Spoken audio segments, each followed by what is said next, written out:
முட்டி வரைக்கும் இருந்துச்சு. அங்கே நீங்கள் இந்திரா காந்தி சிலை கிட்ட பார்த்தீங்கன்னா இடுப்புக்கு கீழே இருந்துச்சு. ஆனால் காலையில் பார்க்கும்போது சல்லுன்னு இருந்துச்சு. இப்போ பார்க்கும்போது அங்கே பார்த்தீங்கன்னா இங்கே போய் பாருங்கள், சுத்தமாக தண்ணியே இருக்காது. சிஎம்க்கும் டெப்டி சிஎம்முக்கும் நான் ரொம்ப தேங்க்ஸ் பண்ணுறேன். நாங்கள் இந்த வெள்ளத்தில் பாதிக்கப்பட்டோம்னா அது கிட்டத்தட்ட வந்து ஒரு வாரத்துக்கு வரைக்கும் இல்லை தண்ணி வடிகிற வரைக்கும் வந்து நாங்கள் ரொம்ப பாதிப்புக்கு ஆளாகும். இப்போது அந்த மாதிரிலாம் கிடையாது.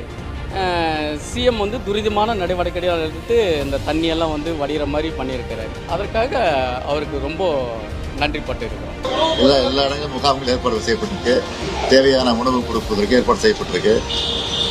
தாழ்வான பகுதியில் இருக்கக்கூடிய மக்களையும் உடனடியாக தண்ணி திறந்து விடக்கூடிய நேரங்களில் அவங்களையும் அப்புறப்படுத்துவதற்கு அதற்கான ஏற்பாடு செய்யப்பட்டிருக்கு.